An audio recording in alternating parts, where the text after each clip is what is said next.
l'expérience de Mélanésia 2000, c'était une expérience formidable parce que c'était la première fois que 2000 Kanaks se rencontraient sur Nouméa pour dire ensemble qu'ils ne sont pas seulement des vestiges d'une race en voie de disparition, mais qui sont fondamentalement présents et avec une volonté de construire l'avenir, de partager l'avenir en apportant ce qu'ils ont de saveur à la vie moderne.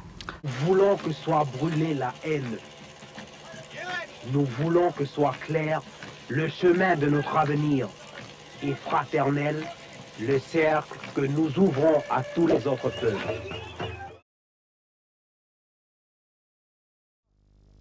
Nous avons droit à notre culture et à la culture, comme tous les peuples et tous les hommes de ce monde. Nous avons droit à nos langues, à nos coutumes, à nous organiser selon nos valeurs. Nous avons droit à notre terre, à notre case, à notre igname. Ce sont eux qui ont abrité et nourri nos pères, même si c'est avec des formes nouvelles. Nous avons en même temps été dépossédés de nos terres et de notre culture. Nous avons droit, et c'est un même mouvement qui nous fait revendiquer nos terres et notre culture. Nous avons droit aux nouveaux moyens de la culture pour nous exprimer dans le monde d'aujourd'hui et pour les façonner selon nos coutumes. Nous avons droit aux médias, écrits et audiovisuels, comme nous avons droit aux satellites et à l'ordinateur. Mais nous avons aussi le droit de marquer de notre empreinte les sciences et les techniques et de définir la recherche scientifique en fonction de nos besoins et de nos traditions. C'est à partir de la réappropriation de notre patrimoine, notre terre et notre culture, que nous pouvons définir notre avenir et établir des liens avec les autres peuples, comme nous le faisons aujourd'hui, comme nous le ferons chaque jour davantage dans notre combat pour notre indépendance kanak et socialiste. C'est à partir de la reconnaissance de notre terre, de notre culture, de notre légitimité, de notre droit à la souveraineté nationale, sinon à partir de la participation à notre combat pour ces droits, que tous, quels qu'ils soient, seront les bienvenus. Vive ce 24 septembre 1982, jour d'unité nationale de notre peuple et jour d'amitié avec les autres peuples du Pacifique et du monde, et que cette fête illustre et sèvre notre lutte.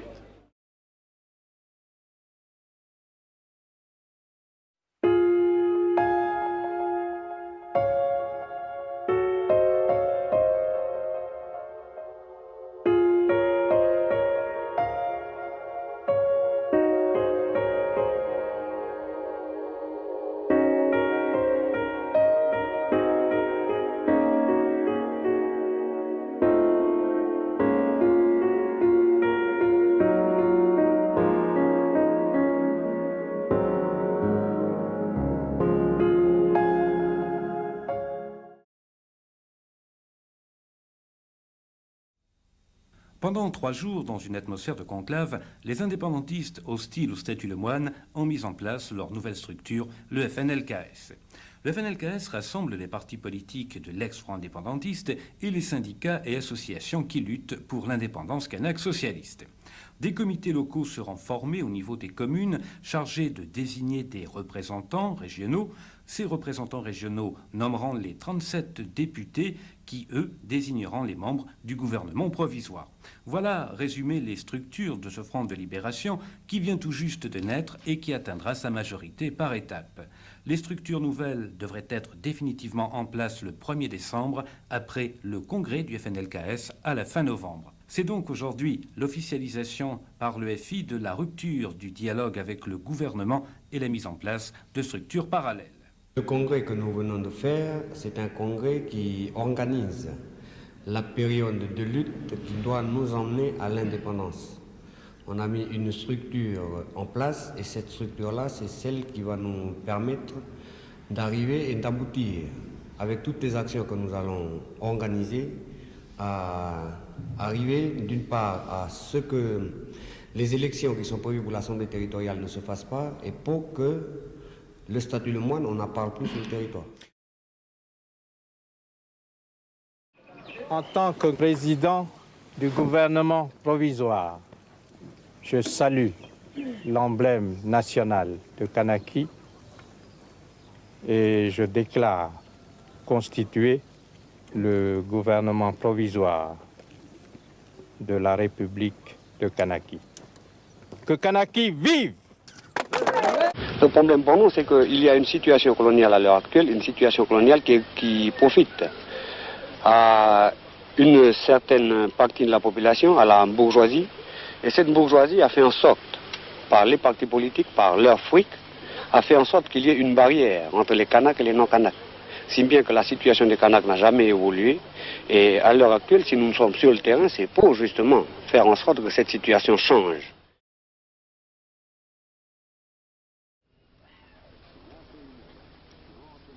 Depuis plus de 24 heures, Nouméa est placé sous haute surveillance. Après une nuit particulièrement agitée, les violences ont redoublé très tôt ce matin. Aux quatre coins de la capitale, des colonnes de fumée indiquaient à la fois les points d'incendie, des tirs de grenades lacrymogènes et de cocktails Molotov.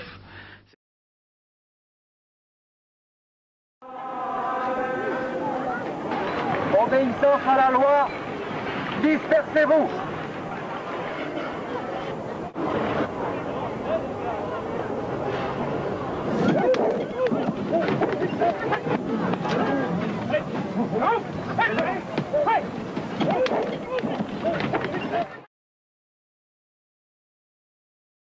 Autour de Michel Rocard, devenu Premier ministre, le RPCR et le FLNKS finissent par accepter des discussions à Paris.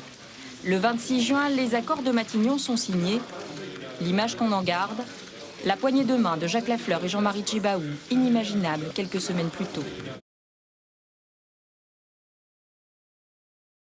À votre avis, en l'an 2000, la Nouvelle-Calédonie est indépendante? Pour moi, oui, mais avec tout le monde. Et vous, Jacques Lafleur? Pour moi, non, mais avec tout le monde.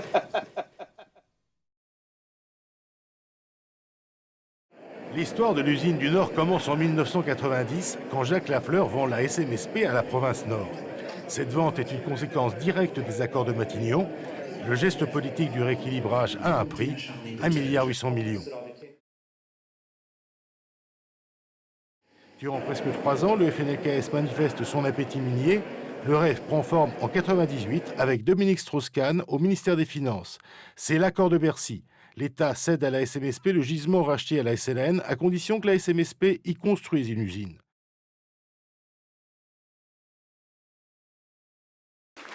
Et c'est une nouvelle poignée de main historique. Lionel Jospin vient en Nouvelle-Calédonie signer l'accord de Nouméa avec le RPCR et le FLNKS. Dans 15 ou 20 ans, une consultation sera organisée. Elle décidera ou non de l'accès à l'indépendance. FLNKS et RPCR n'ont pas la même vision de cette échéance. Connus en noir, poindimés en blanc, les enfants de l'école publique se sont appropriés l'axe routier le plus controversé de Calédonie ces dernières années.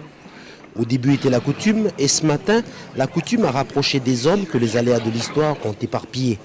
Le lien et le mouvement, deux symboles pour livrer enfin une route à ses usagers. Cette rectification constitutionnelle, Monsieur le Président, qui n'a que trop duré, doit être opérée. ce n'est pas le moment d'agir en fonction de perspectives électoralistes ni à Nouméa, ni à Paris. Le scrutin est ouvert. Résultat du scrutin, 296 voix pour, 13 contre. Le gel du corps électoral est adopté. Ce vote répond aux attentes de la délégation du FLNKS qui a suivi tous les débats depuis les tribunes.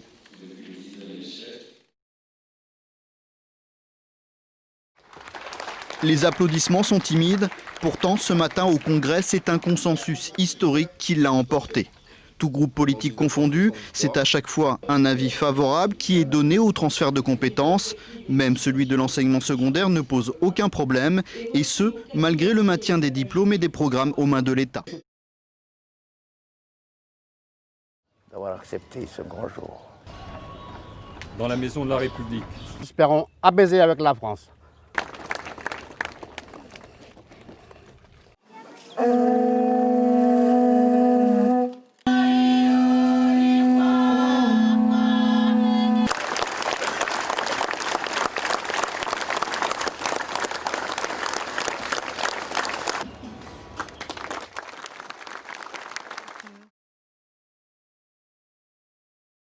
Pour être ainsi érigé au fronton des collectivités publiques de la province sud, le drapeau FLNKS devait, selon Pierre Frogier, être débarrassé des violences dont il était entaché. Reste que la démarche ne fait guère l'unanimité, dans les rangs loyalistes notamment, et c'est sans doute pourquoi Pierre Frogier s'est attaché à rassurer son électorat. Je sais ce que cette démarche peut avoir de difficile, voire d'impossible. À tous, je veux rappeler ces mots du président de la République, Nicolas Sarkozy. On n'est jamais perdant quand on tend la main le premier.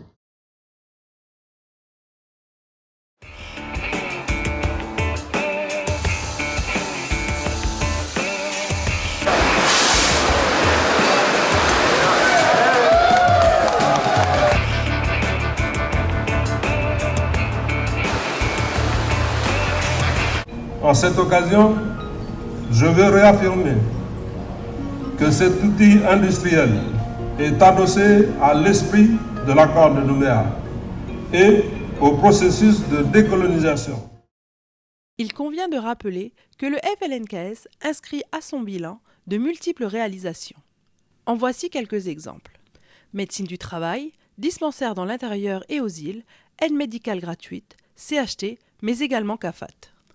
Le FLNKS a également contribué à la fin du monopole de la Banque de l'Indochine avec la mise en place de l'OPT, de la Caisse d'épargne et sa participation à la création de la BCI notamment. Il a également largement contribué à la politique de désenclavement tant local, régional qu'international avec la mise en place d'aéroports tels que celui de la Tontouta et de Magenta, mais également via la mise en place d'outils visant à la desserte maritime des îles. On retient également au bilan du FLNKS les lotissements et logements sociaux, la formation professionnelle, les bourses d'enseignement, l'ouverture à tous des droits aux études secondaires et supérieures, l'ouverture du pays vers les scènes régionales et internationales. Le pays se voit transférer certaines compétences de l'État. Certaines ont été transférées dès 1999, à l'exemple du droit du travail, de la santé, de la protection sociale, du commerce extérieur, de la navigation et des dessertes maritimes. D'autres ont été transférées par la suite, telles que le droit civil, le droit commercial et la sécurité civile. Kanaki Nouvelle-Calédonie, nation pluriculturelle, est un État démocratique. La démocratie telle qu'elle a été portée en Nouvelle-Calédonie depuis 1984 est un mode d'organisation de la société politique que le FLNKS défend.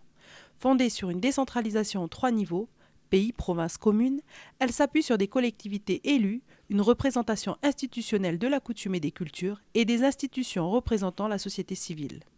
Depuis longtemps, les valeurs religieuses imprègnent la société calédonienne aux côtés des valeurs de la coutume et des cultures diverses de ses composantes et des valeurs universelles. Ainsi, le pays vit une laïcité qui lui est propre, héritée de son histoire. C'est cette laïcité-là que le FLNKS propose de traduire dans les normes juridiques du futur État. Source de conflits et de confrontations depuis la prise de possession, la terre est promue par le FLNKS au rang des fondamentaux de la nouvelle nation, comme élément fédérateur et vivifiant du vivre ensemble. La nation, garantit l'existence de 3 types de fonciers, les terres du domaine public, les terres du domaine privé et les terres coutumières. Un accès privilégié et prioritaire au foncier sera réservé aux ressortissants du nouvel État. La Nouvelle-Calédonie sort d'une histoire qui clive, qui compartimente et qui cultive les inégalités ou les différences. Dans la construction du nouvel État, tout devra être mis en œuvre pour que les composantes soient solidaires entre elles. Le socialisme figure parmi les fondamentaux du projet de constitution de 1986. Il continue d'orienter les travaux et l'action politique menée au nom du FLNKS. De nombreuses réalisations politiques, économiques et sociales traduisent dans les faits cette orientation idéologique du mouvement indépendantiste. Le socialisme a inspiré dans les années 80 la volonté de convaincre tous les citoyens et l'État français d'engager le pays dans un processus d'émancipation et de décolonisation, puis de porter avec le peuple autochtone, peuple colonisé, le projet d'accession à l'indépendance pour tous, au nom du droit des peuples à disposer d'eux-mêmes. Le socialisme se retrouve aujourd'hui dans les politiques publiques menées au nom du mouvement indépendantiste, suivant les orientations telles que le rééquilibrage, le contrôle des ressources stratégiques comme patrimoine commun, la répartition équitable des richesses. Il est au cœur de la promotion d'outils de régulation ou de développement comme les schémas d'aménagement, les sociétés d'économie mixte pour contrôler des secteurs clés comme le transport aérien, maritime et terrestre, les outils de financement tels les banques et d'autres instituts financiers, l'énergie, les sociétés de développement.